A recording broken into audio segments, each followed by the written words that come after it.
à tous. Aujourd'hui, je vous fais une vidéo pour vous parler d'un sujet, de l'écoute de soi à la réalisation de soi. C'est un exercice qui n'est vraiment pas facile pour moi. Autant j'ai l'habitude de faire des conférences, plein de choses dans mes stages en ligne avec plein de monde, autant je j'ai vraiment pas une appétence particulière pour m'exposer sur les réseaux. C'est vraiment quelque chose avec lequel j'ai un petit peu plus de mal. Bon, on a tous des espaces où on est invité à sortir de notre zone de confort. Mais ça fait des années vraiment qu'on me demande là-haut, là, mes guides, de vous partager des messages face caméra, parce que c'est important aussi d'avoir ce visuel. Et moi, je suis très présentielle et j'ai vraiment plus de mal à m'adresser à des gens quand je ne sais pas à qui je m'adresse parce que j'ai tendance vraiment à canaliser de manière personnalisée en fait, en fonction de chaque personne. Donc, voilà, ça fait des années qu'ils me demandent ça. Et puis ça pousse un petit peu plus ces derniers mois et ça pousse encore un peu plus ces dernières semaines et ces derniers jours. Et là, on me demande vraiment d'y aller, quoi. Donc voilà, je voulais vous dire ça en introduction parce que c'est pas confortable pour moi. En tout cas, le fait que ce soit en vidéo. Voilà, c'est vraiment cette notion-là parce que sinon, voilà, vous parlez de plein de choses, ça c'est pas un souci, mais la vidéo, l'exposition du net, ça c'est vraiment quelque chose de plus inconfortable pour moi. Je voulais vraiment vous dire ça parce que c'est la première vidéo de ce type que je fais dans laquelle je vais être amenée à vous donner plein d'informations, de conseils, mais aussi des partages de ma vie personnelle pour illustrer tout ça en fait. Et c'est la première fois vraiment que je fais ça comme ça sur les réseaux et je voulais vraiment que voilà, vous sachiez que c'est pas rien pour moi et que si je le fais, c'est vraiment parce que je sens cet appel-là, que j'ai vraiment envie de vous proposer ça. Mais voilà, je voulais vous le dire quand même dans cet espace d'authenticité. Donc aujourd'hui, on va parler de quoi? Aujourd'hui, on va parler de ce thème de l'écoute de soi à la réalisation de soi. Pourquoi je vous parle de ça? Parce que déjà, on me demande souvent comment tu fais, Magali, pour être dans cette souveraineté, comment tu fais pour être autant dans ton je suis, autant à l'aise dans ce que tu fais, on dirait que tu es vraiment à ta place, etc. Et c'est des choses qu'on me dit souvent que je sens comme un appel, une envie de la part de beaucoup de gens de ressentir ça, en fait, cette souveraineté personnelle dans leur vie et puis de trouver sa place, tout simplement.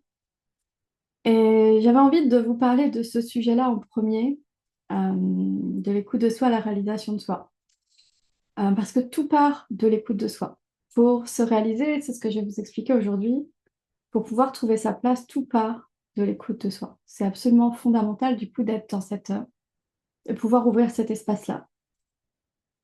Et actuellement, la société, elle n'aide vraiment pas pour ça parce que on vit dans une société où, dès l'éducation, dès le plus jeune âge, en France en tout cas, on nous apprend tous à réussir avec très souvent, peut-être pas partout, mais une seule définition du mot réussir. Et il manque cruellement d'espace pour aller découvrir notre individualité. Qu'est-ce qui résonne en nous? Qu'est-ce qui fait qu'on est unique? Qu'est-ce que l'on est en fait, même déjà en tant qu'enfant? Apprendre à nous écouter et à écouter les autres et pas à faire tous la même chose de la même manière ou à être tous dans une case similaire, quoi.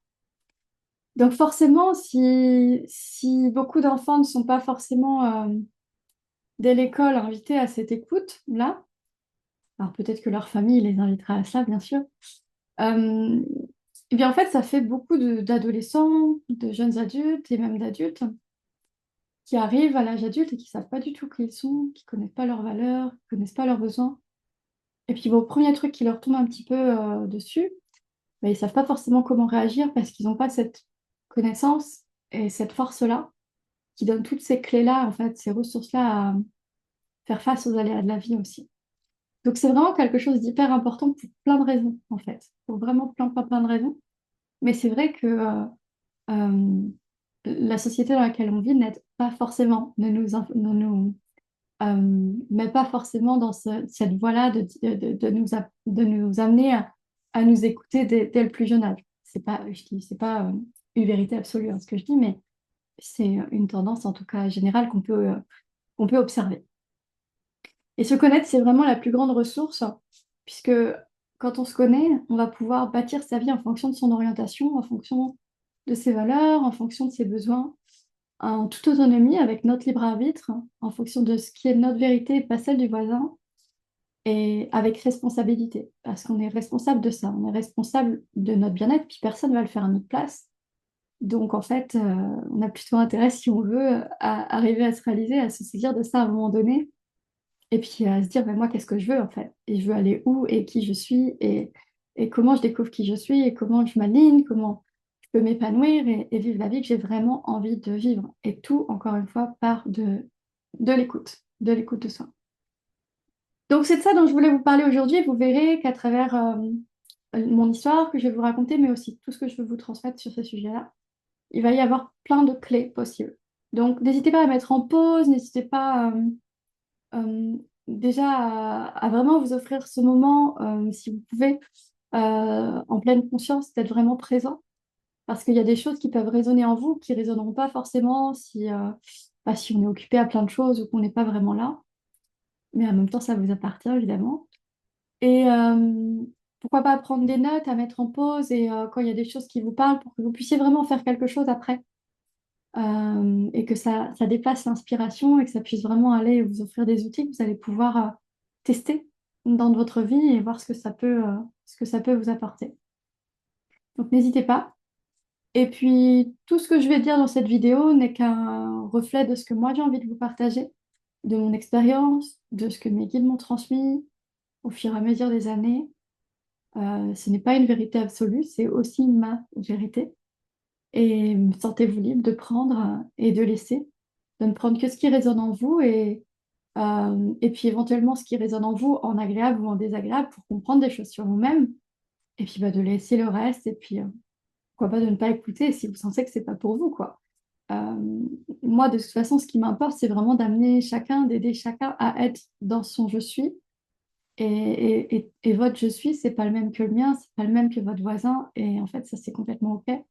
Et ce je suis-là, il offre cette liberté à chacun d'être dans son plein pouvoir personnel. Et c'est pas une question de pouvoir sur les autres, c'est une question de pouvoir de, voilà, je sais qui je suis, je sais où je vais, je sais comment j'y vais, je sais pourquoi.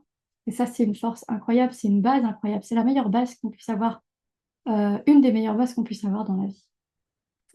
Donc voilà, donc je vais vous parler de différentes choses à ce sujet-là. Puis voulais vous parler un petit peu de comment moi ça m'est venu. Parce que ce que je vais évoquer avec vous, c'est que sans écoute de soi, il n'y a pas de connaissance de soi. Sans connaissance de soi, il n'y a pas d'alignement à soi. Sans alignement à soi, il y a il est peu probable qu'on puisse vivre un plein épanouissement.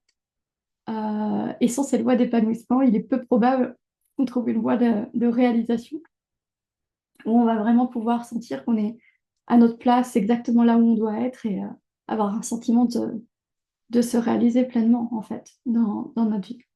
Et je vais vous expliquer pourquoi à travers mon histoire, puis à travers différentes choses. Moi, quand j'étais petite, déjà, c'est quelque chose, l'écoute, qui a été très présente dès le départ. Je vivais dans on va dire, un contexte assez insécuritaire, avec des violences morales, physiques, des humiliations dans différents domaines de vie, l'enfance, l'adolescence, voilà. Et je vivais vraiment dans un profond sentiment d'insécurité, qui n'était pas qu'un sentiment d'ailleurs. Et donc, ça m'a amené très, très, très, très jeune à avoir quelque chose d'assez solitaire et une façon d'être finalement assez en recul face au monde, face à la vie. Je passais beaucoup de temps à l'extérieur. J'avais la chance de vivre dans un écrin de nature entouré de petits bouts de forêt, d'un étang, d'un grand terrain, etc. Et la nature m'a beaucoup aidée et j'étais très en observation de tout ça, en fait. Très en observation déjà de la nature, du comportement des animaux, Et cette notion d'observation a vraiment été un point d'entrée à l'écoute et à l'observation de ma propre intériorité qui m'a permis de me connaître après. Donc la nature, c'est vraiment quelque chose qui peut profondément aider. Quand j'étais petite, je voulais être éthologue quand j'avais une dizaine d'années. Alors c'est un mot dont on parle peu, mais en fait, ça veut dire étudier le comportement des animaux. Bon, évidemment, j'ai pas du tout fait ça parce que je crois bien qu'il n'y avait qu'une école, ça coûtait hyper cher. Bon, c'était pas gérable, quoi.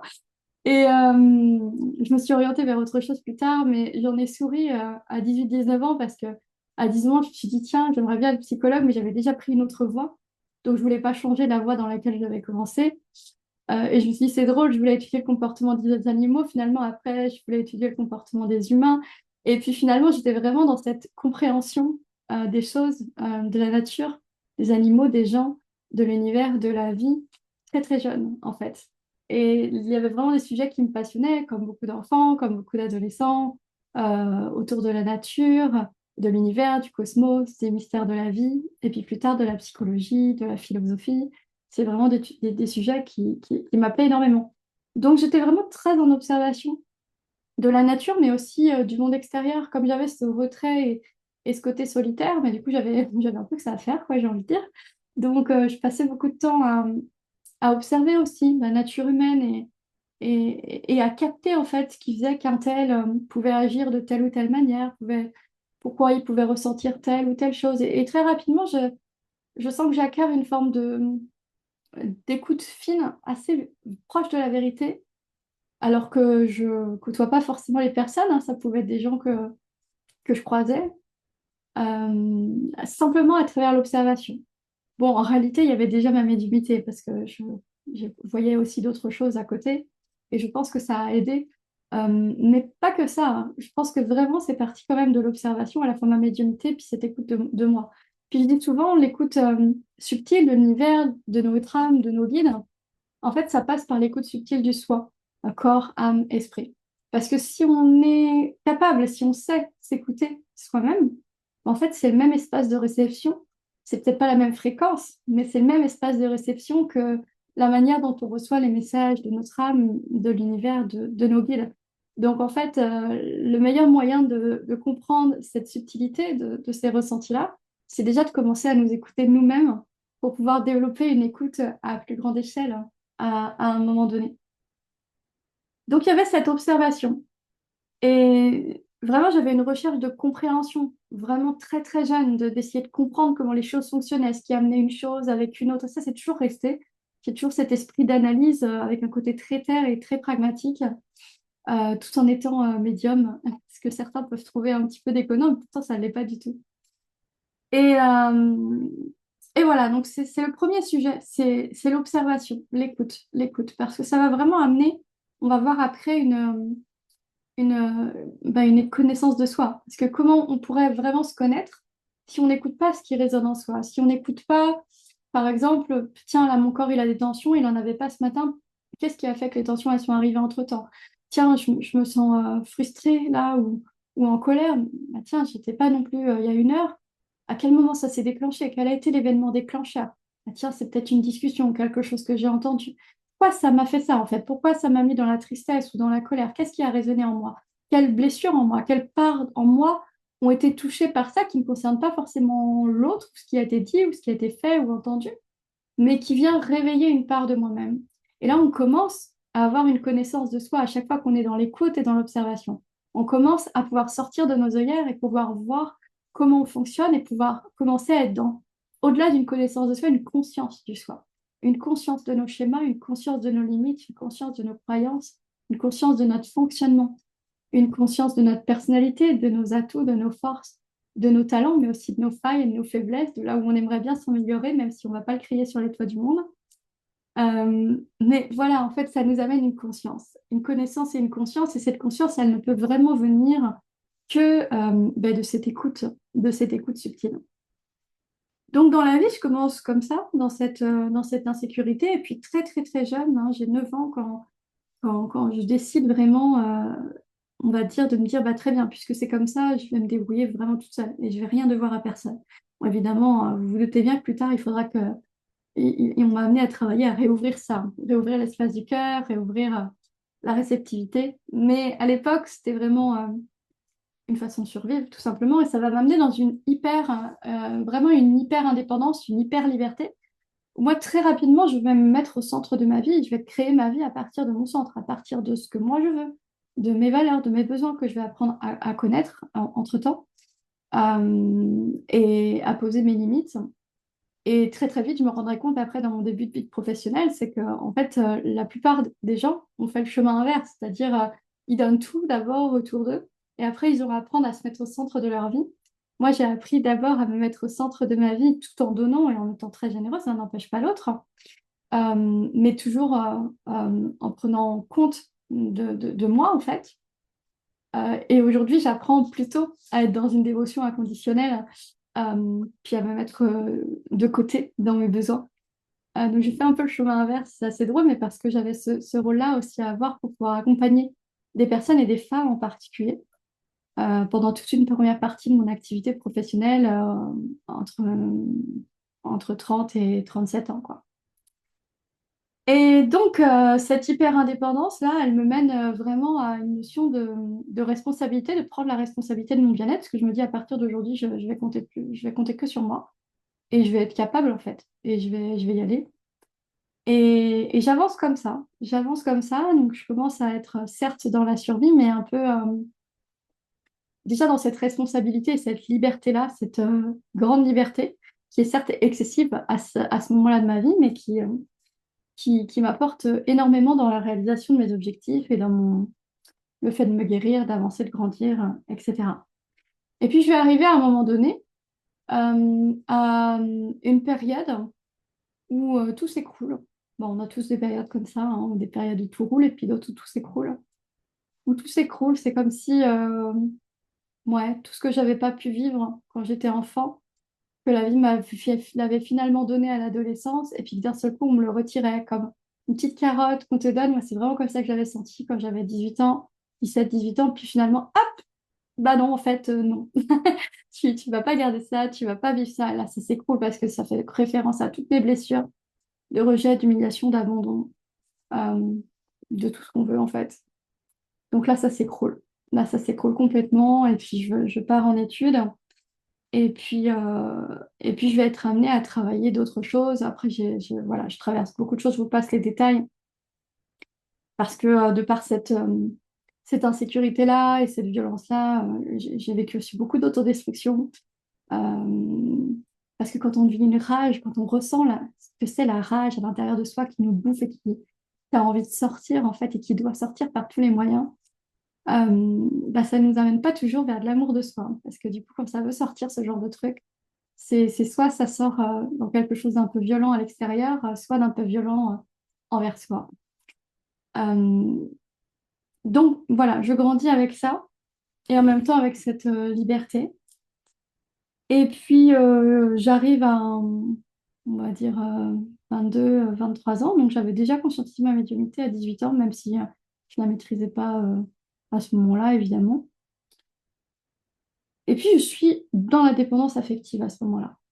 Je suis vraiment dans la dépendance affective parce que comme toute personne qui est en manque, on est nombreux à passer, je pense, par ce stade-là. Puis à 23 ans, je vais dépasser cette dépendance affective-là à la suite bah, d'une relation pareille qui s'effondre et qui me réveille toutes mes blessures, toutes mes barres d'ombre. Et là, je me dis stop. Je dis, je veux plus jamais, je ne veux plus jamais revivre ça.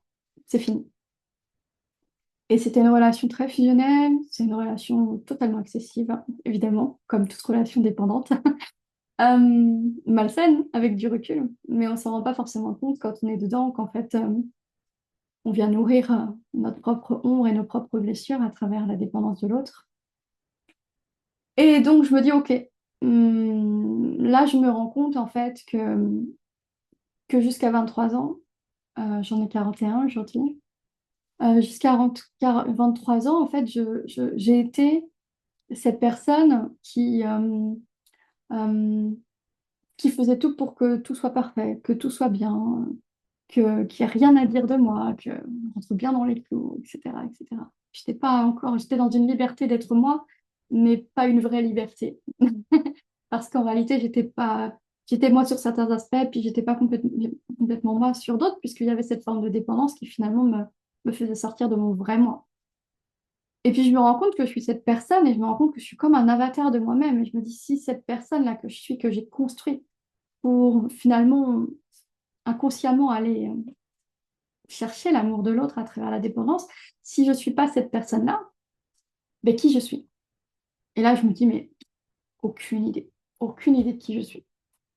Et puis, comme souvent dans la vie, j'ai, on va dire, des espèces d'inspirations, peut-être de mon âme, de mes guides, qui viennent me guider vers une compréhension nouvelle. Puis là, je me souviens d'un truc, quand j'étais, je crois que j'avais autour de 17, 18 ans, autour de la psychologie, de la philosophie à l'école, en fait. Et je me souviens de quelque chose que j'avais vu où on nous disait vraiment que la personnalité d'un adulte, elle commençait à se former vraiment autour de l'âge de 5 6 ans. À travers ce qu'on vivait à ce moment-là, c'était un âge vraiment charnière. Puis je ne sais pas pourquoi, je me dis, très bien Magali, on va essayer de te souvenir quel enfant tu étais à 5 6 ans. Alors en laissant de compter l'insécurité et tout ce qu'il pouvait y avoir, de violent, etc., mais juste en gardant le meilleur, l'essence de l'enfant que j'étais, l'enfant positif, quoi, pas ce que j'ai vécu, mais ce que j'étais. Et puis je me rends compte de tout ce que j'aimais, la nature, la créativité, que j'étais enfin, plein de choses en fait. Je note toutes ces choses-là et je fais un état des lieux, puis je me rends compte, je me dis, bah voilà, ces choses-là, est-ce qu'elles font partie de ma vie aujourd'hui? Et je me rends compte que quasiment aucune partie de ces choses-là ne font partie de ma vie à cet instant-là. Et je me dis, mais en fait, je me suis vraiment éloignée de moi-même à travers la dépendance. Donc je vais essayer, si vraiment la personnalité se construit à partir de cet âge-là, et que ce qui était là peut-être était déjà important pour la future personne que je serai, bah, je vais essayer de ramener ça dans ma vie, puis on verra bien. Donc je ramène la nature, la créativité, toutes ces choses qui étaient là dès mon plus jeune âge. Donc il y a une petite liste de choses. Et puis petit à petit, je vois vraiment que j'y trouve de la joie, du plaisir, que ça me fait vibrer, et je commence à me connaître en fait. Je commence à me retrouver dans qui je suis véritablement et à comprendre euh, que ce qui est important, c'est d'aller chercher notre vérité à nous, qui est différente du voisin. Donc je sors de cet avatar que j'avais créé inconsciemment et je commence à devenir moi. Je commence à devenir moi en m'écoutant, en me posant les bonnes questions et puis en testant, en expérimentant, en mettant en place des choses, puis en voyant, en écoutant comment je résonne avec ça. Et est-ce que ça m'apporte de la joie, du plaisir ou pas, etc. Et à partir de ce moment-là, je vais apprendre véritablement à m'écouter, à me connaître. Puis ça va être une voie très rapidement vers le respect de moi-même, l'estime de moi-même et même l'amour de soi. Parce que quand on sait qui on est, on peut se voir avec un regard bienveillant. On peut se voir dans toutes nos parts d'ombre qui ont été blessées, de toutes nos parts qui ont été blessées. Et du coup, on peut s'apporter de la bienveillance plutôt que de se critiquer pour ce qu'on n'est pas assez bien ou assez. Et donc, du coup, cette écoute, elle peut mener vraiment à la connaissance, mais elle peut mener aussi à ce regard bienveillant sur nous-mêmes qui va être une voie pour l'amour de soi et pour l'alignement à soi. Donc, je fais ça, et puis très rapidement après, j'arrive sur cette voie, on va dire, de l'amour de soi. Et puis, je me rends compte à quel point je suis blessée à ce moment-là, bah voilà, autour de 23 ans, par toutes les critiques, tout ce que les gens m'envoient. Comme beaucoup, hein, il y a une réactivation de mes blessures, on va dire de rejet, etc. Et à ce moment-là, chacune me heurte de plein fouet, quoi. C'est comme voilà, une flèche dans le cœur. Et je comprends, à ce moment-là, vraiment, j'apprends et je comprends que ce que me dit l'autre, ce n'est que le reflet de sa propre vérité. Parce que du coup, comme je m'écoute et que je commence à sortir de mes œillères et à voir comment je réagis en lien avec mes propres blessures, je comprends que comment je réagis est à voir entre moi et n'a rien à voir avec l'autre. Et je comprends paradoxalement que comment l'autre agit a à voir avec lui et n'a rien à voir avec moi.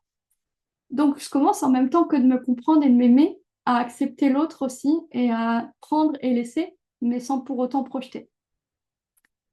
Donc ça, c'est un apprentissage super intéressant aussi. Et puis, bah, du coup, comme je vois que c'est entre moi et moi, je me dis, bah, il faut que je bosse là-dessus, là, sur le fait d'être blessée à chaque fois que j'ai une critique ou quelque chose. Puis comme toute personne quand même relativement libre, euh, ben, on peut être assez critiqué, surtout dans le monde du travail, quand on ose être force de proposition, faire plein de choses et que ça ne fait pas tout le monde. Euh, donc voilà, à chaque fois que je me sens ce pic-là de quelqu'un, là, je vais commencer pareil. Je ne sais pas d'où ça me vient, mais ça me vient. Et je me dis, je vais commencer à me reconditionner, quoi. Je vais reconditionner mon cerveau.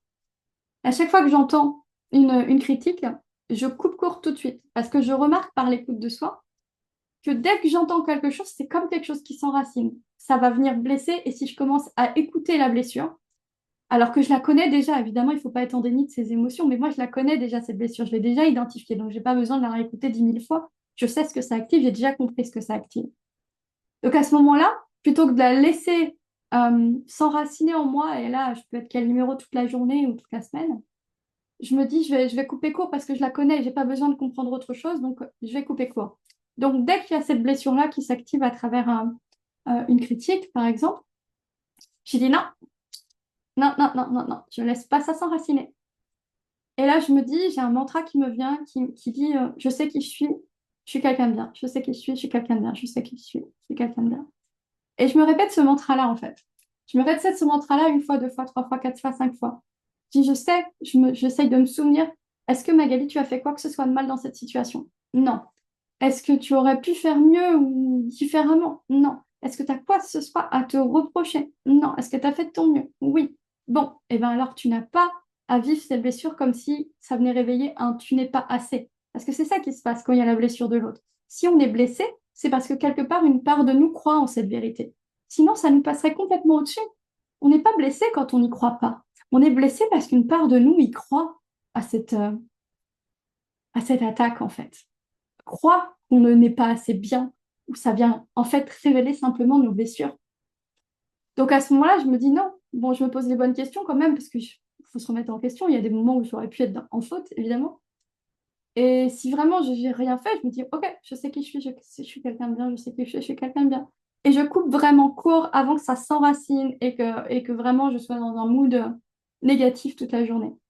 Et puis très rapidement après m'affirmer ça, je concentre mon esprit sur autre chose. À ce moment-là, je suis déjà dans une sphère de travail, donc je concentre mon esprit sur le travail parce que très rapidement, je conscientise et j'observe ça par mon observation de moi-même, que dès que mon esprit est occupé à autre chose, ça va durer 10 minutes, mais au bout de 10 minutes, je vais être passée à autre chose. Parce qu'en fait, il faut juste occuper notre esprit.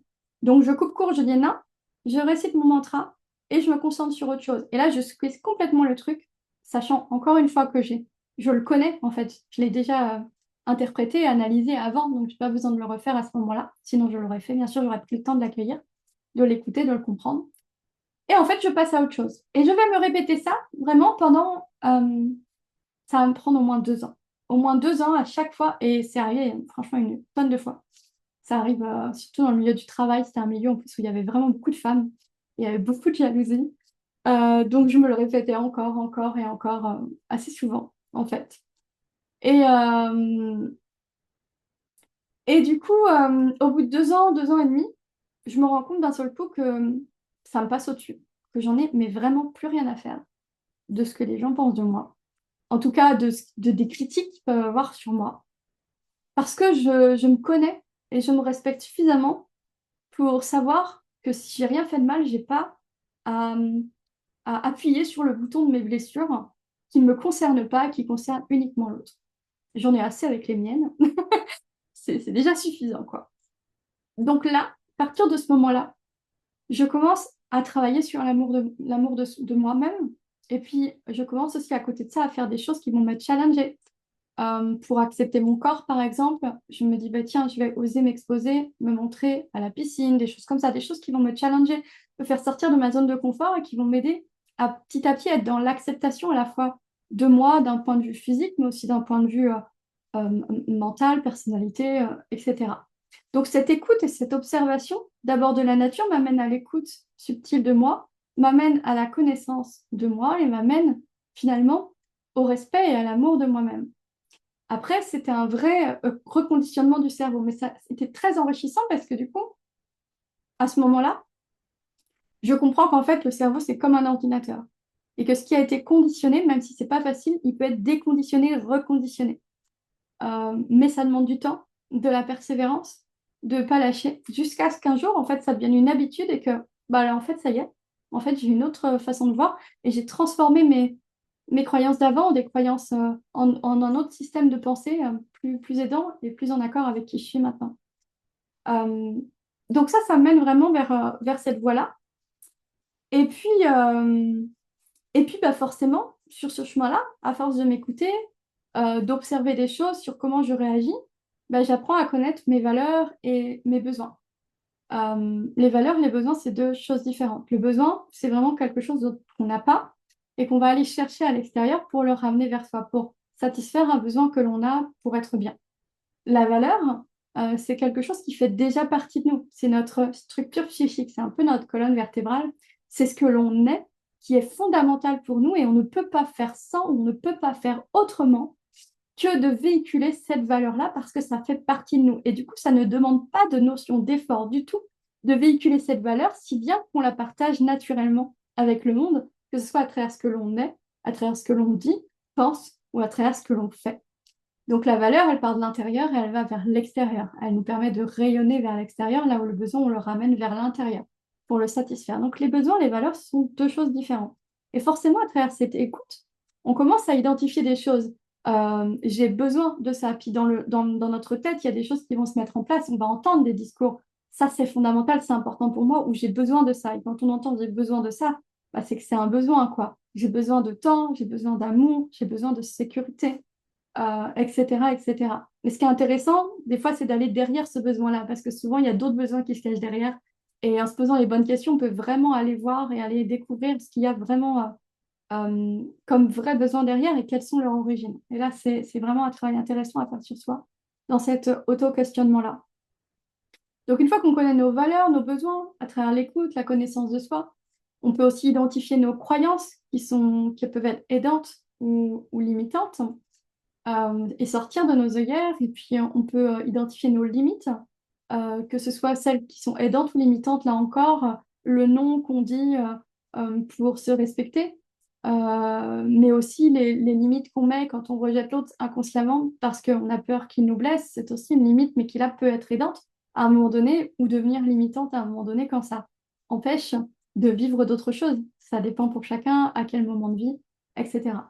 Donc, on peut mettre vraiment en lumière par cette écoute nos valeurs, nos besoins, nos limites aidantes ou limitantes et nos croyances aidantes ou limitantes pour rentrer au-delà d'une connaissance de soi dans une conscience de soi. Je suis consciente de qui je suis consciente d'où je viens, je suis consciente de mes schémas, de comment je fonctionne, de mes forces, de mes faiblesses, de où j'en suis maintenant, de où je vais, de où j'ai envie d'aller, de ce que je veux, de ce que je ne veux plus. Et tout ça vient de cette connaissance qui elle-même vient de l'écoute de soi et de cette observation intérieure, corps, âme, esprit. Et évidemment, c'est quelque chose qui se fait tout au long de la vie, quoi. C'est pas un truc qu'on fait juste une fois parce que ça suffit pas pour vraiment apprendre. Surtout que notre alignement, en fait, il est comme la vie qui est en perpétuel mouvement. Et ben notre alignement, il est en perpétuel mouvement aussi. Et ce qui est aligné un jour ne l'est plus le lendemain. Donc en fait, c'est tous les jours qu'on est invité à être dans l'écoute, dans l'observation, dans la connaissance, dans l'alignement, pour être dans l'épanouissement et la réalisation de soi. Et ça fluctue, bien évidemment. Donc c'est ce qui rend ça encore plus nécessaire, j'ai envie de dire. Quand j'ai eu, avant 30 ans, enfin voilà, 2012-2013, j'ai fait un gros burn-out, qui a un gros changement de vie parce que j'ai changé tout en fait. Les relations, le département d'habitation, le travail, euh, tout, tout. C'était pas un changement de chapitre, c'était un changement de livre et puis qui n'était pas du tout confortable. Mais très rapidement, je sens que c'est une bonne chose pour moi, même si je le subis un petit peu, hein. Tu sais, c'est comme dans ces moments-là où on a attendu trop longtemps, puis la vie nous envoie un bon petit truc pour nous pousser aux fesses, et là, on n'a plus trop le choix. Et je me dis, OK, il faut que j'y aille là. Et à ce moment-là, je sais qu'il faut que je crée une activité professionnelle pour accompagner d'autres personnes, parce que je le fais déjà depuis que j'accompagne déjà depuis que j'ai 18-19 ans, mais non professionnellement à travers d'autres structures, des associations, des choses comme ça. Puis personnellement, avec les gens que je croise, avec ma médiumnité, mais pas seulement. Donc à 30 ans, il est temps, quoi. Il est temps et je sens qu'il est temps. Et puis je suis un peu poussée comme ça à travers tout qui s'écroule encore une fois. Un château de cartes, quoi. Il faut tout reconstruire. Mais en même temps, la vie et l'univers va mettre devant moi tout ce dont j'ai besoin. Et j'ai déjà une foi importante en mon âme, en mes guides, parce que je dialogue avec mes guides déjà depuis ma vingtaine d'années. Donc, du coup, c'est plus facile parce que je suis aussi aidée par ça. Mais même si je ne l'avais pas, notre âme, quand on est dans l'écoute corps, âme, esprit, on a déjà les réponses ici, hein. C'est pas forcément nécessaire de parler à ses guides. On a les réponses déjà en nous, en fait. Encore une fois, c'est le même espace. Donc, voilà, je vis ça et puis je décide de faire une formation de coaching.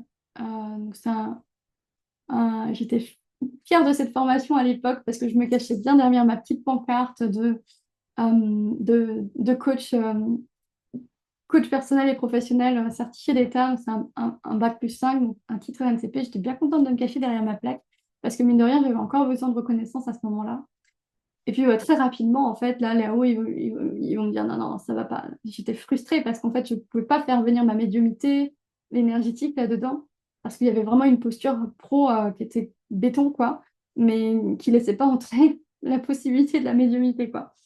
Donc à un moment donné, je dis non, non, je crée ma première activité en tant que coach, puis très rapidement.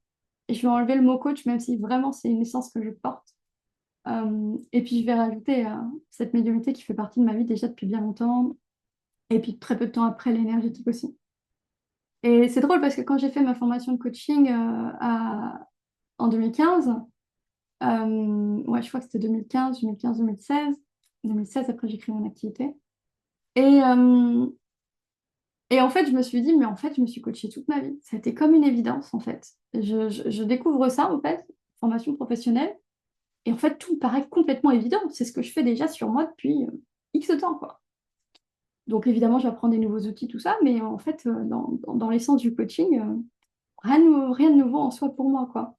Et là, je réalise ma mission de vie, quoi. Je réalise que dans cette écoute de moi, ma liberté, euh, ma- tout ce que j'ai appris à faire, en fait, que ça m'a permis finalement d'atteindre plein plein de choses et que ma mission et mon rôle, il est vraiment, et d'ailleurs c'est ce que j'ai toujours souhaité, d'amener les gens à être dans cette écoute d'eux-mêmes, dans cette connaissance d'eux-mêmes, dans cet alignement à eux-mêmes pour trouver leur souveraineté intérieure, leur liberté d'être à eux et qui est différente de celle du voisin, de s'autoriser à être pleinement eux pour pouvoir se réaliser et au minima être épanouis et vraiment bien dans leur vie, quoi. Et tout part de l'écoute, tout part de l'écoute, tout part de l'écoute. Mais à ce moment-là, je réalise que vraiment ma mission, elle est là, parce que déjà, c'est ce que j'ai à cœur d'amener chez les gens, cette liberté-là, cette souveraineté-là. Et je le réalise au moment où je fais cette formation et où je m'aperçois qu'en fait, ouais, c'est comme si je savais déjà comment faire, quoi. Je savais, c'est pas comme si, d'ailleurs, c'est ça, je savais déjà comment faire. Donc voilà, donc ça me mène à ça, puis au fil du temps, au fil des guérisons personnelles, des éveils personnels, de continuer cette écoute, de continuer à mettre en place des actions, bien sûr, pour aller dans le sens de cet alignement, je vais évoluer et aller vers de plus en plus, de plus en plus, de plus en plus de bien-être, d'épanouissement, de liberté, de fluidité, d'alignement, et avec derrière de plus en plus de joie, d'abondance, puis à un moment donné, le sentiment vraiment d'être à sa place dans ce que l'on est, dans ce que l'on fait. Et là, on touche la réalisation de soi. Et là, je me dis, waouh, je suis quand même vachement chanceuse.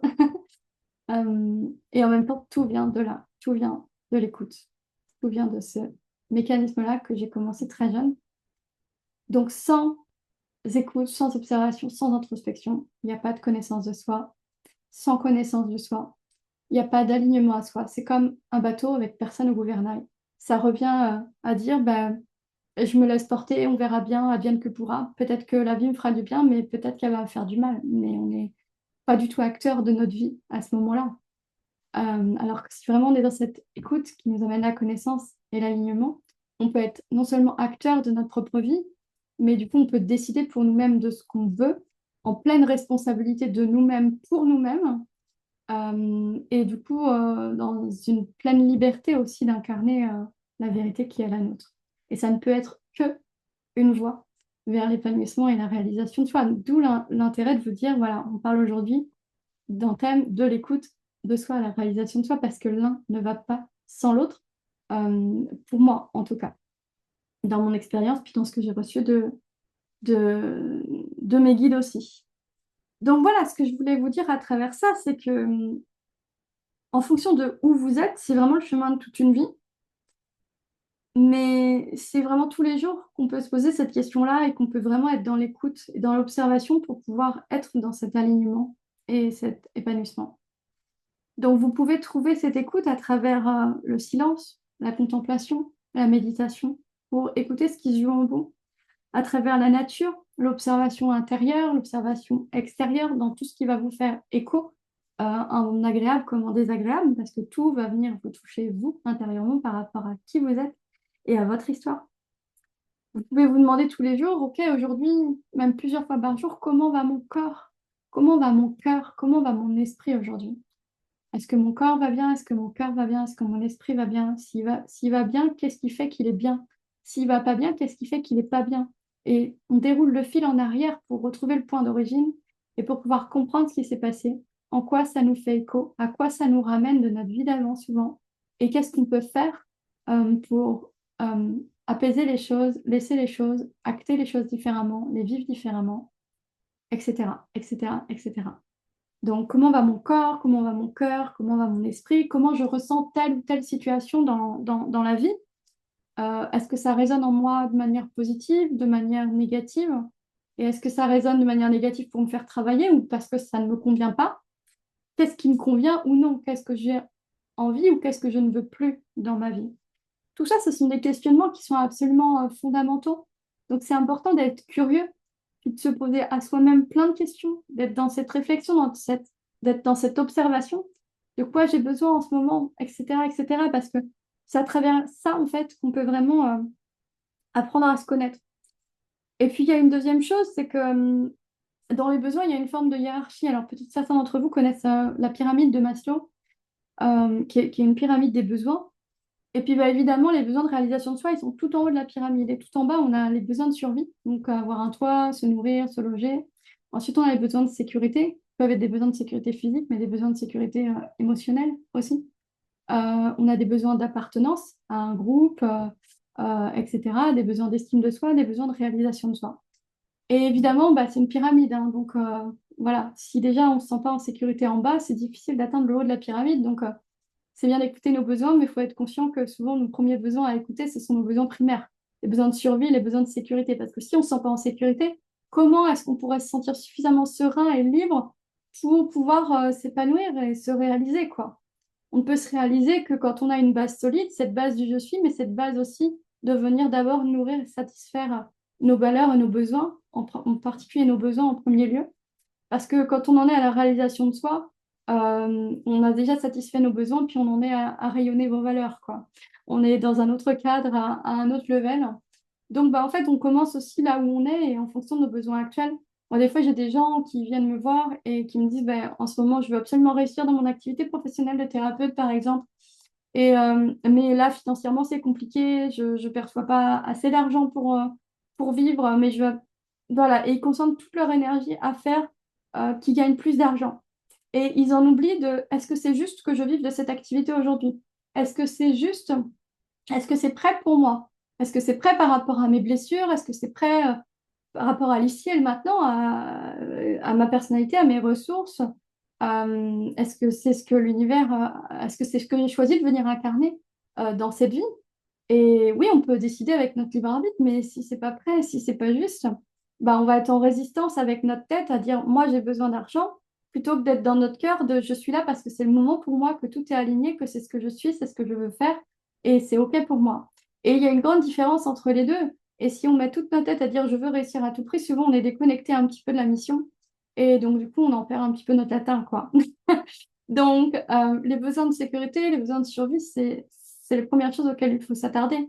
Et si on a des besoins financiers, bah, peut-être que si on n'arrive pas en fait à avoir une vie financière, par exemple, avec une activité de thérapeute, bah, peut-être qu'il faut s'autoriser pendant quelques temps à faire autre chose pour déjà retrouver cette sérénité-là, puis va pouvoir y revenir après, puisque de toute façon, on a toute notre vie pour nous réaliser sur Terre et même plusieurs vies, en fait. La vie, c'est un voyage, donc C'est pas forcément tout maintenant, tout de suite. Mais c'est vrai que l'être humain, on est un peu comme ça, on est un peu à la carotte et on veut tout maintenant, tout de suite. Mais ça fonctionne pas comme ça. Ça fonctionne pas comme ça. La vie, elle est faite de haut, elle est faite de bas et elle se construit. Et il y a très peu de gens, même si ça arrive, qui ont tout de suite là, comme ça. Voilà. Donc, bah, si une chose ne marche pas, bah, il faut en essayer une autre en fait, pour avoir un autre résultat. Et puis bah, déjà satisfaire nos besoins primaires, à partir desquels on sera plus en sécurité et plus serein pour pouvoir grandir et satisfaire nos autres besoins. Après, ça paraît logique dit comme ça, mais bah, quelquefois, on est englué dans des choses et puis on ne voit pas, en fait, qu'on s'enferme dans quelque chose euh, parce que ces besoins-là, bah, je peux vous dire, bah, vous le savez peut-être que quand on a ces besoins-là, bah, ça prend beaucoup de place, toute la place. Et en réalité, ça nous montre bien que c'est pas juste et prêt pour nous, peut-être d'insister dans une voie qui est peut-être pas encore prête, et c'est OK. Donc, si on a une vision plus large et sur toute la vie, bah, on peut s'autoriser à dire, OK, je m'écarte du chemin 2 secondes, mais en fait, c'est pour mieux y revenir. Voilà. On peut se poser les bonnes questions parce qu'on a cette écoute de soi, cette connaissance de soi et en même temps, cette conscience de ce qui est juste, de ce qui est prêt, de ce que l'on veut, mais il y a une différence entre ce que l'on veut et ce que l'on peut à l'instant T avec tout ce que l'on porte et surtout des métiers de thérapeute, puisque les éveils personnels et l'abondance qu'on va vivre dans nos métiers de thérapeute est toujours, enfin moi je le remarque vraiment, c'est mon avis, mais intrinsèquement lié à nos éveils et à nos guérisons personnelles. Plus on s'éveille, plus on se guérit personnellement, plus on grandit spirituellement et plus on a de l'abondance et de la fluidité. Et il y a des gens pour qui c'est OK tout de suite et ils ont tout de suite. Mais honnêtement, c'est combien de pourcentage de thérapeutes? Très peu, très peu, très peu. La plupart, ils vont grandir avec ça et ça s'arrête jamais en fait, ça dure tout au long de la vie. Donc, bah, en fait, si c'est vraiment votre voie, bah, en fait, vous persévérez. Et puis, peu importe, il y a une petite incartade là sur le côté. Ça fait partie du chemin et c'est OK, en fait. C'est OK tant que ça vous ramène de la sérénité. Bon, j'ai détourné un petit peu là pour parler des thérapeutes parce que j'avais cet exemple-là qui me venait, mais c'est la même chose pour plein d'autres choses et plein d'autres sujets dans la vie. Donc, il y a une hiérarchie des besoins, c'est important de prendre compte de ça. Et puis ce qui est important aussi, c'est d'oser faire face à son ombre. Je croise aussi beaucoup de gens, j'ai aussi croisé beaucoup de gens qui ont cette peur et qui veulent pas se regarder en face. Parce que ça fait peur de se dire, de voir voilà comment je réagis. Parce que ça peut ramener, pareil, à je ne suis pas assez ci ou assez ça. D'oser regarder qu'il y a des comportements qu'on a qui ne nous plaisent pas forcément. Et on a tous des comportements qui ne nous plaisent pas forcément, je vous rassure. Mais quand on ose faire face à notre ombre, on peut voir pourquoi est-ce qu'on désirait autre chose, pourquoi est-ce on n'y est pas encore arrivé jusqu'ici, d'où ça vient, souvent de nos expériences blessures, et puis pouvoir y mettre de la lumière avec de la douceur et de l'amour, puis c'est comme ça qu'on les déconstruit, puis c'est comme ça qu'on arrive à en sortir de cette ombre parce que du coup, elle devient enseignement et non plus blessure. Et d'enseignement, elle permet de transmuter le passé pour n'en garder que le positif et être dans notre pleine lumière. Donc c'est nécessaire et c'est vraiment utile et indispensable même, je dirais, d'oser faire face à sa propre ombre, à ce qui en nous est blessé et réagit encore, qu'on en soit conscient ou pas. Mais encore une fois, l'écoute de soi permet d'être dans une meilleure conscience de soi et une meilleure conscience de ça, par conséquent. Et puis c'est important aussi d'observer ce qui se répète éventuellement dans notre vie pour essayer de comprendre aussi ces schémas-là, même chose, d'où ils viennent, pour pouvoir en sortir et mettre en place des choses. Mais tout ça vient de l'écoute, de l'observation, de l'introspection finalement. Parce qu'encore une fois, sans cette écoute-là, de notre corps, de notre âme, de notre esprit, de ce qu'on ressent, de ce qui nous convient ou pas, de nos besoins, de nos schémas qui sont activés parfois, etc. Et ben, si on n'est pas dans cette écoute, on passe à côté. On a des œillères, on les voit pas, on les comprend pas. Et si on les voit pas et qu'on les comprend pas, on peut pas y mettre de la lumière et de l'amour et on peut pas les transmuter et on peut pas s'en séparer en fait. On peut pas en guérir. Donc en fait, même si c'est challengeant, c'est la plus belle chose qu'on peut s'offrir, c'est d'oser aller les regarder et se regarder en face pour pouvoir déconstruire tout ça. Puis en prenant le temps, parce qu'il y a des blessures où en fait, en quelques fois, en très peu de temps, ça va être fait. Puis il y en a d'autres, ça va être des couches d'oignons, avec des grosses blessures qui on va travailler tout au long de notre vie. Et puis on va enlever une couche, puis on a l'impression d'avoir fini. Puis en fait, il y a une deuxième couche qui revient, puis encore, puis encore, puis encore. Pourtant, on croyait, on était sûr qu'on avait déjà bossé ça, puis ça revient encore, encore, encore. Et on se dit, mais mon sang, mais quand est-ce que c'est fini? Et Et voilà, donc il faut s'apporter aussi beaucoup de douceur et de bienveillance parce qu'il y a des choses qui prennent du temps, mais tant qu'on est sur le chemin et tant qu'on grandit et tant que ça nous amène plus d'épanouissement, bah, tout est OK. Alors, je fais un petit nota bene sur cette vidéo, c'est qu'on peut aussi choisir de se, de se foutre la paix. Excusez-moi pour l'expression, mais on peut aussi choisir de se foutre la paix. Parce que tout le monde n'est pas obligé d'être dans cette écoute-là, dans cet auto-questionnement. On peut aussi choisir de vivre autrement, de ne pas se poser de questions. Et il y a plein de gens qui vivent comme ça, puis qui vivent très bien et que ça leur va. Mais en fait, je pense qu'intérieurement, on sait si c'est ce genre de vie qui nous va ou pas. Parce que si on n'est pas bien et qu'on se pose des questions, bah, c'est qu'on est amené quelque part à ce chemin-là d'écoute, d'observation, d'alignement. Parce que les gens qui ne se posent pas de questions dans la vie, ils sont très bien comme ça, puis ils ne se posent pas la question s'ils sont bien ou pas, ils sont bien, en fait, tout court, pas souvent. Donc, en fait, si vous êtes là, c'est peut-être que vous êtes amené à ce chemin-là, mais il y a aussi des gens qui peuvent choisir une toute autre voie. Il y a plein de manières. Comme on dit, tous les chemins mènent à Rome. Et il y a plein de manières de faire, plein de manières de grandir, plein de manières de guérir. Donc tout est OK. À partir du moment où vous êtes conscient et que vous le faites en conscience, ben, j'ai envie de dire, vous êtes toujours acteur de votre vie, même si ça ne se fait pas de cette manière-là. Je ferme la parenthèse, je voulais quand même dire ça, parce que il n'y a pas qu'une vérité, il n'y a pas qu'une façon de faire, il y en a plein, plein, plein. Et il n'y a pas un truc qui est bien ou un truc qui est pas bien, un truc qu'il faut faire maintenant ou plus tard. Enfin, c'est pas comme ça que ça se passe, c'est on suit le mouvement, on accueille ce qui est là, on décide ou on ne décide pas. Puis chacun fait son chemin avec son libre arbitre, quoi, en fonction de ce qu'il est, puis en fonction des choix qu'il peut faire. Ça, c'est important. Donc voilà ce que je voulais vous dire sur la partie écoute, observation, introspection. Donc sur la connaissance de soi, après, ben, quand on est dans cette écoute-là, comme je vous disais tout à l'heure, ça peut nous mener vraiment à cette voie d'écoute, de connaissance de soi, de nos valeurs, de nos besoins, donc, dont je vous donnais les définitions tout à l'heure. Et j'ai envie de vous parler d'un petit exercice qu'on utilisait dans ma formation de coaching à l'époque, qui s'appelle les 4 phases du bonheur, et qui consiste à noter tous les jours, pendant voilà, 3 semaines, un mois, OK, quels ont été mes plaisirs, bonheurs et joies aujourd'hui. Des toutes petites choses, ça peut être simplement d'avoir pris son café le matin et d'être bien serein, d'avoir ouvert les volets et d'avoir eu le soleil qui est venu caresser votre visage, comme ça peut être une satisfaction d'avoir fait quelque chose ou d'être content d'avoir rencontré quelqu'un. Ça peut être vraiment des tout petits trucs, comme des grandes joies ou des grands plaisirs ou des grands bonheurs. Et vous pouvez lister toutes les choses qu'il y a eu déjà dans votre vie, vos grands bonheurs. Donc, des fois, il y a des gens qui mettent, bah, voilà, avoir un enfant, avoir eu un diplôme, un travail, etc. Et puis après, le faire au quotidien, sur tous ces petites joies, bonheur, plaisir. Pourquoi je vous dis ça? Parce qu'après, vous pouvez vous poser différentes questions intérieures dans votre introspection. Et je vous inviterai à prendre chacune de ces choses que vous avez notées. Mais faites-le pendant au moins 3 semaines comme ça, histoire d'avoir une quantité d'informations qui permettent d'avoir un travail intéressant derrière pour sortir les valeurs et les besoins. Et demandez-vous pour chaque chose qui vous apporte du plaisir, de la joie, du bonheur, pourquoi ça vous apporte de la joie et du bonheur. Comment je me sens quand, mettons, j'ai le soleil qui caresse mon visage. Comment je me sens? En quoi bah, admettons, je me sens sereine. En quoi c'est important pour moi d'être sereine? Bah, c'est important pour moi d'être sereine parce que si, parce que ça, parce que ça. Ok, mais pourquoi parce que si, parce que ça, c'est important, ça? Est-ce que c'est fondamental? D'où ça vient? Bah, parce que j'ai vécu ça et aujourd'hui j'ai besoin de ça. Ah, besoin. Hop. Et on trouve un besoin derrière, parfois deux. Et aller vraiment au fond des choses. Aller chercher les besoins. Derrière chaque joie, derrière chaque plaisir, derrière chaque bonheur, il y a un besoin ou une valeur qui se cache derrière. Avec le besoin de j'ai besoin, je le ramène à moi et la valeur, ça fait partie de moi et je le rayonne et je le partage naturellement. Donc c'est un exercice hyper intéressant parce que du coup, une fois que vous avez fini ces 3 semaines, un mois vraiment d'état des lieux, de juste noter, vous pouvez aller faire un travail en profondeur, d'aller rechercher tous vos besoins et là de les lister. Et qu'est-ce qui se passe quand vous listez vos besoins après? Quand vous avez une liste d'une dizaine ou d'une quinzaine de besoins que vous avez trouvés. Ben ensuite, vous pouvez aller vérifier comment concrètement, factuellement, vous sentez qu'ils sont satisfaits ou pas dans votre vie.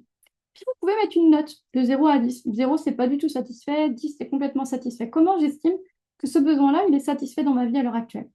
Puis bah, des fois, il y aura des notes genre 2 sur 10, 3 sur 10. Mais des fois, ce sera 9 sur 10. Mais nous, on va s'intéresser aux notes qui ont 2 sur 10, 3 sur 10, 5 sur 10. Parce que du coup, ça montre bien que si vos besoins ne sont pas satisfaits, une fois que vous avez écouté et que les connaissez, bah, du coup, vous pouvez vous aligner en constatant qu'ils ne sont pas alignés actuellement, que ce n'est pas aligné à vous. Parce qu'une vie alignée, c'est une vie alignée à qui l'on est, donc à nos valeurs et à nos besoins. Faut-il encore les connaître et on les connaît par cette écoute. Donc ensuite, vous pouvez aller vérifier, OK, mes besoins qui ont des cotes, des cotations petites, pourquoi ils ont des cotations petites? Qu'est-ce qui dans ma vie fait qu'ils ont des cotations petites? Et qu'est-ce que je peux changer? Qu'est-ce que je suis prêt à changer? Qu'est-ce que j'ai envie de changer? Qu'est-ce que je veux ou qu'est-ce que je ne veux plus? Et qu'est-ce que je peux mettre en place dans ma vie concrètement euh, qui permettent de augmenter cette cotation et faire que mes besoins ils soient un petit peu plus satisfaits. Parce que là, déjà, on commencera à être dans l'alignement. Un deuxième exercice que je vous propose, c'est l'exercice du rêve que vous gagnez au loto. Ça peut paraître débile, hein, je sais. Mais ça marche très très bien. C'est-à-dire vous vous allongez, vous ne cherchez pas à mentaliser quoi que ce soit. Et là, vous partez en rêverie. Qui n'a jamais rêvé consciemment ou inconsciemment qui gagnait au loto, franchement? Ça nous arrive jamais, évidemment, mais bon, tant pis. Euh, et puis partez en rêverie et ne contrôlez rien et laissez venir comment ça vient. Et après, une fois que vous sortez de votre rêverie, notez. Notez ce que vous avez vu. Qu'est-ce que vous faisiez? Vous étiez où? Vous étiez qui? Vous faisiez quoi? Vous étiez entouré de quoi et de qui? Comment vous vous sentiez? Qu'est-ce que vous faisiez? Etc., etc. Vous notez tout. Et là, analysez.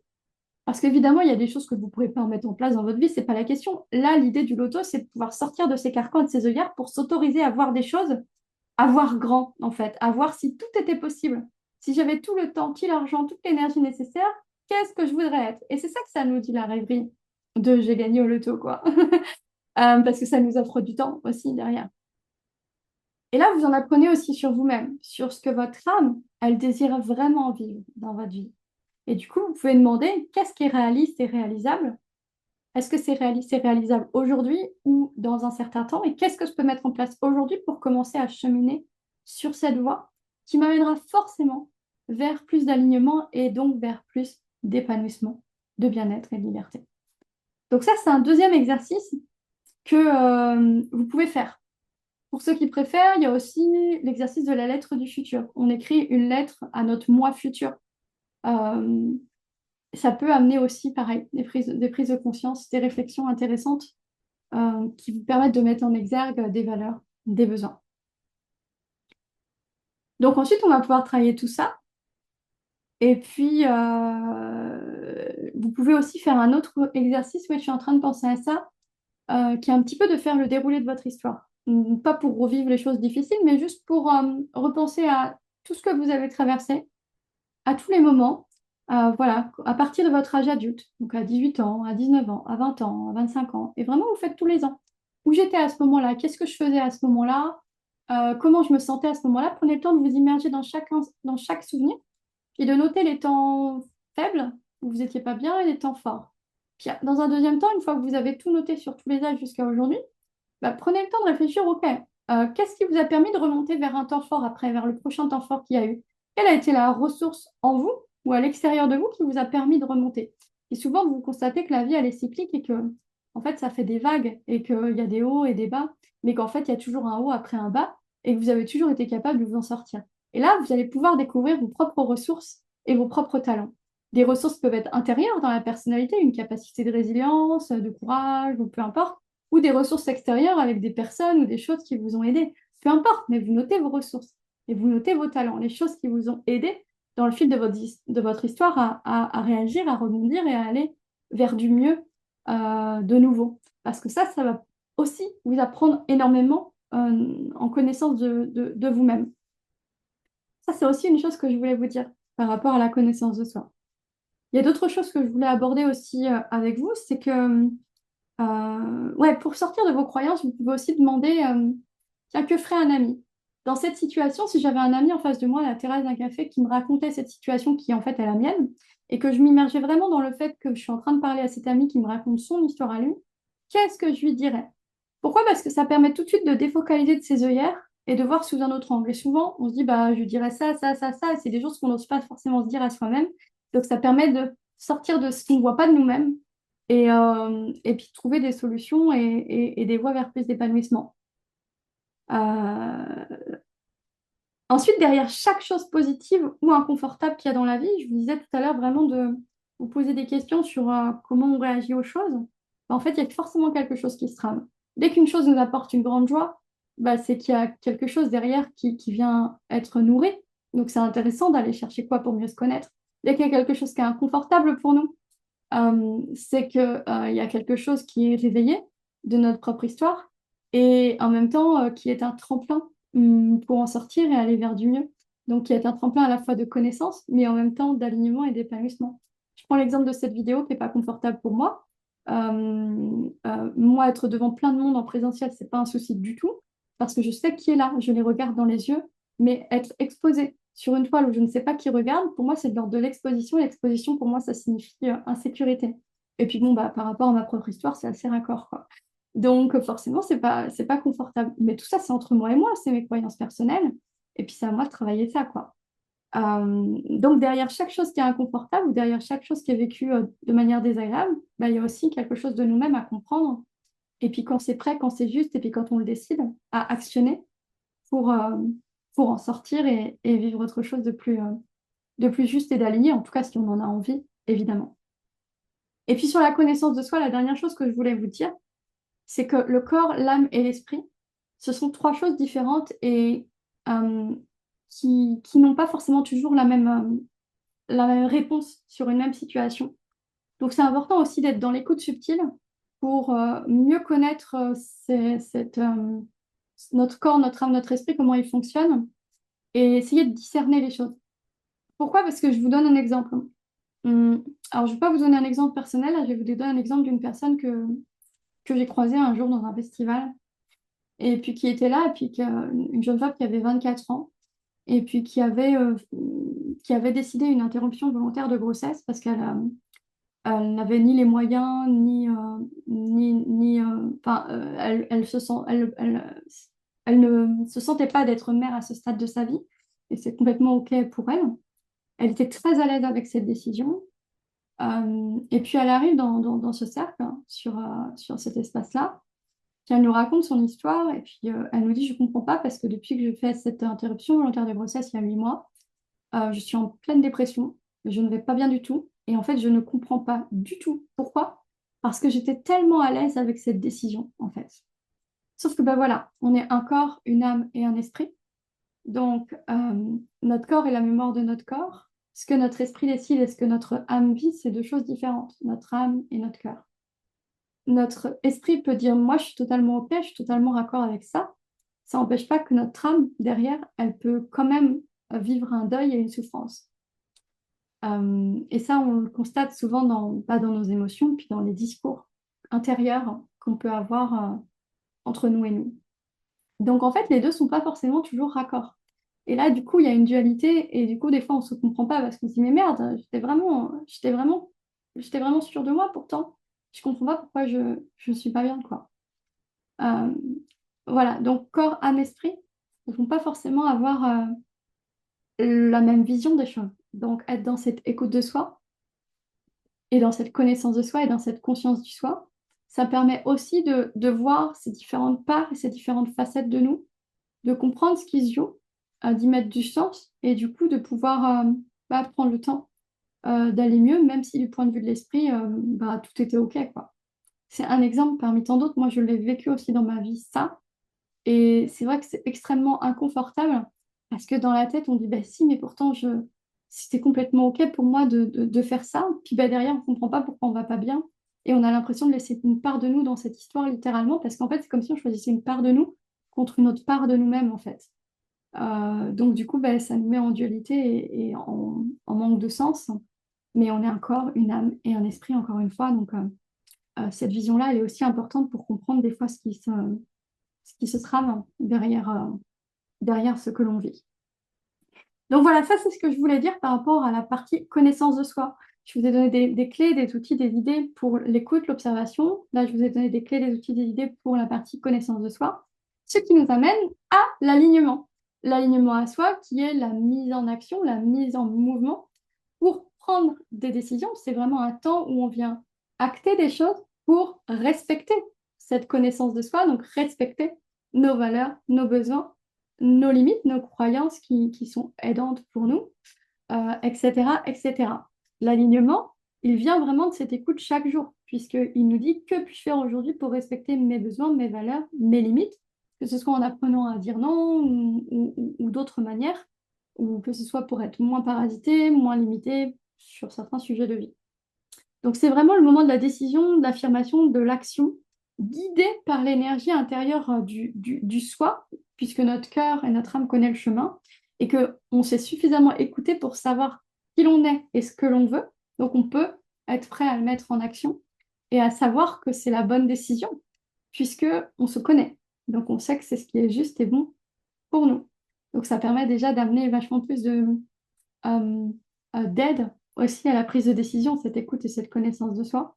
Puis ça nous permet donc du coup de passer à l'action et donc de vivre un résultat qui va nous amener vers plus d'épanouissement parce qu'évidemment, si on tourne dans la même cage comme une souris dans sa roue, bah, en fait, on ne vivra jamais un autre résultat. Donc à un moment donné, pour vivre un autre résultat, il faut s'autoriser à voir un autre paysage, donc il faut sortir de la petite roue et aller expérimenter d'autres choses, que ce soit les bonnes ou pas, mais au moins on aura un autre résultat qui va nous amener à un autre résultat et qui, à un moment donné, va permettre de trouver l'équilibre et d'avancer, en fait, en tout cas, tout simplement, et de ne pas tourner en rond. Donc, l'alignement, c'est vraiment le moment du passage à l'action. Et on vit tout en même temps, hein, encore une fois. L'écoute, la connaissance de soi, l'alignement à soi, tout ça, c'est des choses qu'on vit chaque jour, en même temps, qu'on peut vraiment être invité à faire chaque jour en fonction de ce que l'on vit, de ce que l'on reçoit, de ce que l'on ressent. Le je suis, en fait, qui nous vient avec cette connaissance de soi, c'est un puissant ancrage. Quand on parle d'ancrage, bon, il y a différentes définitions du mot ancrage, hein, mais quand on parle d'ancrage en énergétique, on parle de l'ancrage à notre corps et on parle de l'ancrage à la terre. Mais moi, j'aime bien dire aussi qu'il y a une autre forme d'ancrage. Alors, c'est pas celui qu'on va chercher quand on fait des soins énergétiques en tant que praticien, hein, on est bien d'accord, mais c'est l'ancrage du je suis. Pourquoi? Parce que dans la vie, quand on est profondément ancré dans notre je suis, que l'on a écouté, que l'on connaît, et qu'on pose et qu'on affirme en toute bienveillance, hein, puisque c'est un pouvoir personnel, ce n'est pas un pouvoir sur l'autre, c'est un pouvoir intérieur, en fait, ça nous offre un puissant ancrage dans la vie, pas un ancrage tellurique, pas un ancrage au corps, un ancrage dans la vie. Pourquoi? Parce que ça nous offre la connaissance, les bases, la structure, la stabilité pour construire notre vie comme on a envie de la construire. Donc c'est un ancrage de vie qui est hyper important, ce je suis. Et ce je suis ne peut venir que de la connaissance, qui peut venir que de l'écoute. Donc c'est vraiment intéressant de suivre ce chemin-là. Cet ancrage, il nous donne la possibilité de construire notre vie et d'attirer les choses à nous en fonction de qui nous sommes, vraiment de notre vérité intérieure, de notre centre, avec toujours la capacité d'accueillir ou non, de dire oui ou de dire non, ou autrement, mais de vivre ce que l'on a envie de vivre parce qu'on est dans cette conscience du soi et dans ce je suis qui est posé et qui nous permet de réagir, mais de la plus juste façon possible.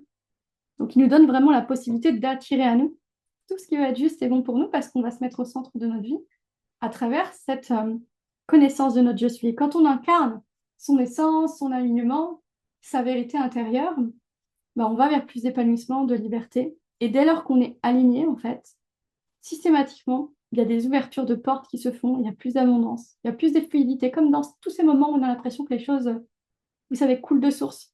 Parce que quand on est dans des résistances, en général, c'est qu'il y a quelque chose qui n'est pas aligné.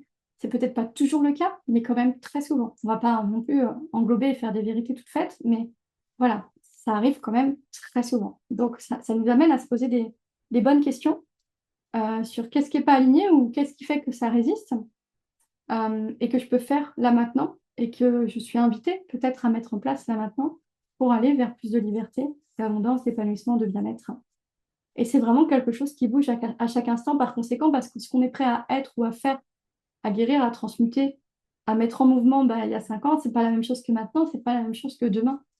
Donc, on évolue au fil du temps et donc notre alignement, il évolue au fil du temps. Ce pourquoi c'est absolument nécessaire d'apprendre à être dans l'écoute, dans la conscience de soi, la connaissance et l'alignement par nos actions chaque jour, puisque c'est ça qui va nous amener à une voie d'épanouissement durable qui se renouvelle sans cesse et qui peut nous amener peut-être, à un moment donné, à ce sentiment de réalisation de soi.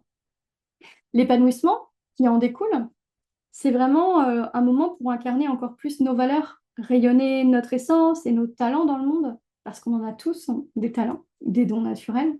Et là, je ne parle pas du tout de dons de médiumnité ou de choses comme ça. Je parle de ce qui nous est naturel et inné, qu'on aime faire, qui nous fait vibrer et qu'on peut partager au monde. Et on a tous de merveilleuses choses à partager au monde et qui mettent la patte à l'édifice de cette œuvre collective. J'ai envie de dire, on a tous beaucoup, beaucoup, beaucoup à apporter au monde, c'est certain. quand on est dans notre propre lumière.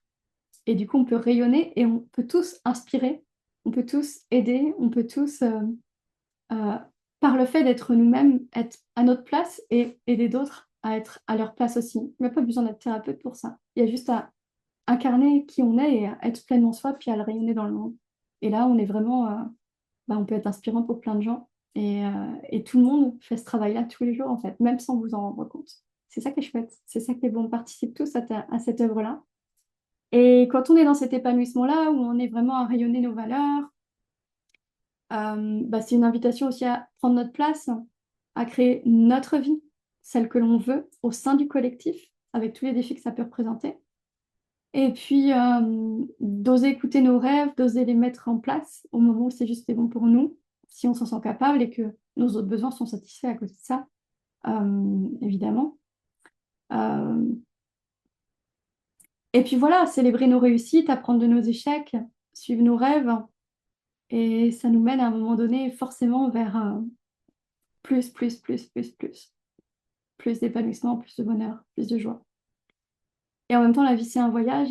Et le but, c'est pas de chercher plus. Comme on dit, le bonheur, c'est pas la destination, c'est le voyage. Enfin, un truc comme ça. Mais en tout cas, c'est histoire de dire que c'est un voyage et qu'en fait, c'est qu'est-ce que je peux faire aujourd'hui qui me mène vers plus d'épanouissement pour moi, plus d'amour pour moi, plus de respect pour moi, plus d'estime de moi, plus d'écoute de moi, euh, pour être plus épanouie et sentir que je peux être mieux, bien et encore mieux que ça à un moment donné dans la vie, quoi. Puis ça, c'est un voyage de toute une vie, donc ça commence par aujourd'hui, en fait. Quand on est dans le passé ou quand on est dans le futur, on ne peut pas construire notre vie pleinement, parce que si on est trop concentré sur ce que l'on veut absolument et qu'on oublie l'ici et le maintenant, en fait, on ne construit rien, vraiment. Et si on est trop concentré sur le passé et qu'on oublie l'ici et le maintenant, on profite pas de la vie non plus. Donc la vie, elle se construit dans l'ici et le maintenant, en acceptant que c'est un voyage et en acceptant d'être dans l'être et non forcément dans le faire, et que notre faire serve l'être. C'est-à-dire à un moment donné, quand on accueille ce que la vie nous envoie à travers nos expériences de vie, à travers ce qui se présente, à travers nos envies du moment, on a déjà assez de taf à faire ici, pourquoi est-ce qu'on irait chercher encore autre chose? Si on écoute ça, on peut écouter ce qui se joue dans notre vie, dans notre cœur, dans notre corps, dans notre esprit, ce qui se joue aussi dans les messages de nos guides, et on comprend ce qui est prêt à être libéré, guéri, éveillé, acté. Et on n'a plus qu'à s'en saisir pour passer à l'action, parce que c'est forcément le bon moment à ce moment-là. Et auquel cas, du coup, on est dans du faire, mais du faire qui sert notre être et qui va nous aider parce qu'on a besoin de se faire, on a besoin de notre mental et de notre corps pour mettre dans la matière. À ce moment-là, il va nous aider vraiment à cheminer dans notre chemin d'incarnation et de vie et à vivre ce voyage dans le ciel maintenant, mais qui nous permet avec recul de dire, dans le ciel maintenant, en fait, j'ai plus construit que quand j'étais centrée sur le passé ou sur le futur. Et quand je regarde en arrière tout ce que j'ai fait en 2 ans, tout le chemin que j'ai parcouru, mais waouh, quoi.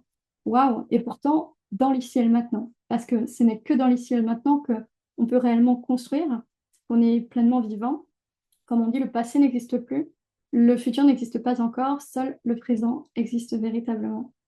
Et à partir de ce moment-là, à partir de notre présent, de cette écoute de nous-mêmes et de notre vie au présent, il y a déjà tellement de choses qu'on peut faire pour s'écouter, se respecter, s'aimer, s'estimer, s'aligner et aller vers plus de bien-être, d'épanouissement, de liberté, d'abondance et vers un chemin de réalisation avec le temps, au fil du voyage. Donc c'est déjà énorme et finalement, c'est pas grand-chose que de prendre 5 minutes par jour pour se dire, OK, comment va mon cœur, comment va mon âme, comment va mon corps, comment va mon esprit aujourd'hui? Qu'est-ce qui s'est passé aujourd'hui? Est-ce qu'il y a des choses qui m'ont challengé? Est-ce qu'il y a des choses qui ont été heureuses, agréables ou désagréables? Qu'est-ce que ça évoque en moi? Qu'est-ce que ça dit de moi? Et est-ce que c'est OK? Est-ce que j'ai envie de plus de ça ou de moins de ça? Quelle décision j'ai envie de faire? Est-ce que je suis amenée à prendre une décision pour ça? Est-ce que j'ai envie de prendre une décision pour ça? Et qu'est-ce que je peux faire pour continuer ce chemin, ce beau chemin de ma vie et aller encore, encore plus haut, encore plus loin, puis finalement, surtout encore plus près de soi. S'il y a bien une chose que j'ai remarqué en plus de 20 ans de travail sur moi, avec mes guides, avec ma médiumnité, mais aussi sur moi à travers cette écoute et cet alignement, c'est qu'en fait, des fois, on a l'impression d'aller toujours plus haut, toujours plus loin, puis à un moment donné, on se rend compte qu'en fait, ça nous ramène toujours plus près. Et qu'en fait, ce chemin-là, il ne nous emmène pas plus loin du tout, il nous amène plus près de notre essence, il nous amène à nous souvenir qui on est véritablement, il nous amène à vraiment incarner cette essence pour trouver notre place dans le monde Et puis en fait, c'est ça la première mission de vie, la première mission d'âme qu'on a tous et qui est commune à tous, c'est retrouver ce qu'on a oublié en arrivant sur Terre, c'est-à-dire retrouver la divinité qui est en nous, la lumière qui est en nous et qu'on a tous, cette essence sacrée de notre individualité, de ce qui fait qu'on est ce que l'on est, avec toute cette lumière et tout ce que l'on peut tous offrir au monde. Et ça, c'est notre première mission à tous. Et on peut la trouver à travers cette écoute qui nous mène à la connaissance, à la conscience, à l'alignement et donc à cette responsabilité de prendre sa vie en main et qui nous mène à l'épanouissement et à la réalisation de soi. Voilà, c'est de ça dont j'avais envie de vous parler aujourd'hui. J'espère que je n'ai pas été trop longue. Euh, J'étais un petit peu stressée, donc j'étais un petit peu, voilà, un petit peu figée dans mon corps. J'espère que je trouverai un petit peu plus euh, de sérénité à vous faire ça. Je n'étais pas stressée, parce que je me suis vraiment laissée porter. Mais en même temps, j'ai un petit peu plus de tic, un peu plus, voilà, parce que bon, la vidéo, moi, c'est toujours quelque chose qui me stresse un peu. Mais je l'ai fait. Puis, je vous invite à vous poser cette question-là. Qu'est-ce que vous pouvez faire aujourd'hui pour sortir de votre zone de confort en fonction de ce qui se présente pour vous dans votre vie aujourd'hui, puis que vous avez envie de faire parce que vous sentez un appel et que vous sentez au fond que c'est juste pour vous, que ça peut vous amener vers du mieux. En plus, c'est pile poil dans les énergies du moment et dans ce qu'on nous invite à faire. Donc, bah, je vous invite à vous poser cette question-là pour pouvoir aller faire un pas de plus vers votre souveraineté. Voilà. J'espère que cette vidéo vous aura plu. N'hésitez pas à commenter, à partager, à liker. Je serais ravie d'avoir votre avis, surtout que c'est une première pour moi. Et puis, ben, je vous dis à bientôt. Ciao.